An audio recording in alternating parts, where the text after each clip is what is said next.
grateful and thankful for all those that had looked back on my life and realized so many negatives and positives and different things that happened.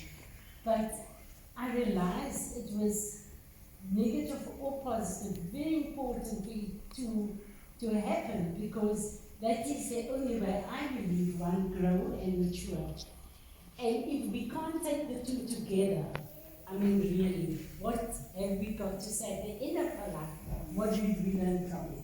And so I thought back and I thought, my word, this is exactly, as we all know, it's 70 and more. And so I'm in the more years now. So with the result, yes, a lot has been done, and I've reached out and attempted to do a lot of things, and I wasn't always successful. There were failures, but from the failures, as I said, I know I have grown from that as well. And looking going forward, I was thinking, where to from now? I'm going to move forward under the banner of grace. And I realized that it's only God's grace that can help me move forward. And so with the result, do I want to add, I don't know, I think my children must close their ears here. Do I want to add to fixing the house? Or do I want to add more travels? You know, things like that. And then I personally realized that especially in the time we live from day to day, I think the most important thing is, for me going forward, is to find a way and take the time to delve in deeper with my relationship with God, and not just with God, because then automatically it kind of helps you to reach that relationship with people around you as well, and have a deep and true meaning in a relationship with you. Brenda mentioned something earlier on, and she was mentioning the fact that I gravitate to old people. And it's always been that way. And I think one of the reasons why, I think I've always gravitated, I grew up as without my biological mom. And to call her within 94, she raised me. But she didn't only raise me, I was a church child. I was Ephraim Baptist child. Everybody in that church raised me. Everybody in that church reprimanded and gave hidings. Mama and Bailey are here today. If we did something, whether she did or if she did it, we all get a hiding. Then they don't care whose child you are. But I saw that as the scripture that I'm reminded of in Corinthians 58, saying that you will never be orphaned, you will never be left alone. And I've realized that there was always a parent figure in my life growing up. And it was a choice that I had to make. I often tell Zoe that very often people have a habit of saying, you know, I went through this and I went through that, and I didn't have a mother, and you know, the world dropped around me and all of that. We need to stop and see what good can I take from that. Because amongst all that bad, there's always something good. And so what came about for me was, with my biological mom not around, I had all these amazing mothers in my life that I made a choice of taking the good and applying it to my own life. And so came wisdom, and so came resilience, and so came all these things. So 17 years into an amazing marriage, and where I for the first time felt I had something that truly, really belonged to me, was a husband and a house and a room. I was Southern and I was chatting the other night, and we said, I mean, I as a girl never had a room of my own. We as the 3 boys and myself, we all shared a room and shared a bed and shared everything. But you know, to me, I don't look back as a negative. That grew me, that taught me how to share. And not just the easy things, but your space. Because to share space is not always the easiest thing to do. And so that has brought along for me resilience, and where I am today, always in survival mode, but at the end of the day, you come through. You know, whichever way you look at it. So as Brenda was saying earlier, I gravitated towards the older people. And the one thing I would say that I always mention, that I desire from older people, and I have amazing older people in my life. Sister Nero is one of them, 91. 94. 94, sorry. Somebody already know verkeerd gegee. 94. I remember the nearest were Johnny's friends, not my friends. But when I came into his life, we became friends, and shortly after that, he was no more, and up till today. I want to tell the nearest, I still so treasure the time and effort that you have put into my life and into my family. I have learned from Sister Nero.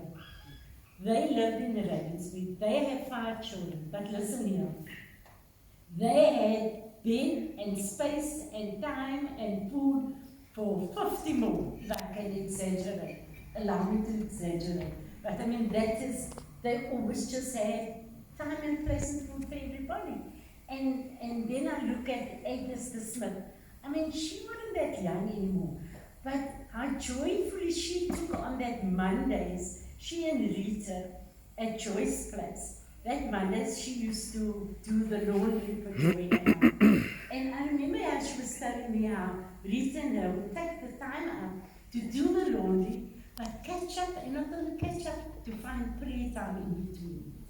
I think of Sumal. I mean, my word, we most times would be on the wrong side of the road because Sue was a bit older really, and falling asleep behind the wheel, and then the people hoot, and then she turns and she says, "But Maudie, don't you think the people are impatient? Why are they hooting?" But you know, she took it to another level, and so I can go on and on and on. What I have learned from older people. Rita always said to me, the important thing of growing old is growing old gracefully. That is my desire. For me, it is growing old. Now, why do I want to cry? Because I want to grow old gracefully. I'm getting a lump in my throat. But yes, that is my desire, to grow old gracefully, graciously, and yeah, life isn't just about yourself. Life is about others. And Peter said this morning, and I thought, wow, I must confess, Pastor, I wasn't in the whole service, or the half of the service, but I caught the important part, that you should not grow away, but you should grow up. And I sat there and I thought, you know, if you've been a Christian for as long as I've been a Christian from 12 years old, it is so easy to grow away. You later on have a kind of an attitude, oh, I know it all, I've been all the time in the church, and on and on and on. And then you become so relaxed in your attitude and in the things that you do in the Lord, it can become more heavy than a nurturing service. And this is my desire, whatever time I have left, I am now in the departure lounge, in case you ever noticed. Everyone had said to be in the departure lounge, we're just waiting for that plane to take off. And I don't know when it's going to take off. But when it do takes off, I want a sound legacy to be left for my children. A sound legacy to be left for my grandchildren. And that when they walk around and they meet somebody, that they should not drop their head in shame. But no, this is what the mother is for. Craig, thank you so much. I really appreciate the time you put in. I mean, really, they have made this party.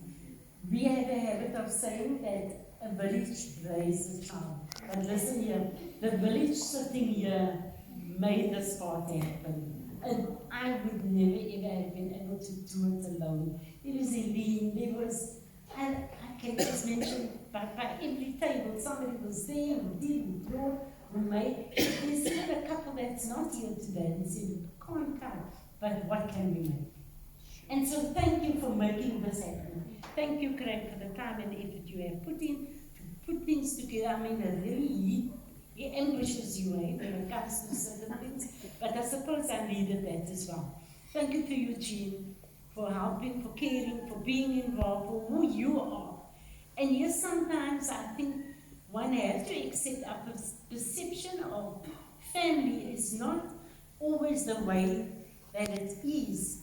But I always say, I don't have the right to change your perception. If that is what you perceive from me, and it's negative, I need to better that. And so, either way, thank you Zoe, Mackenzie, Caitlin, and Marlene and Mark. Be family. Done deal. Be family. And that is one thing that Mark said to me some time ago, and I need to mention it. And I didn't know, I couldn't connect the dots. But just by the way, it was at your 70th birthday, I think. He just came alongside me and he said to me, I want you to know Maudie.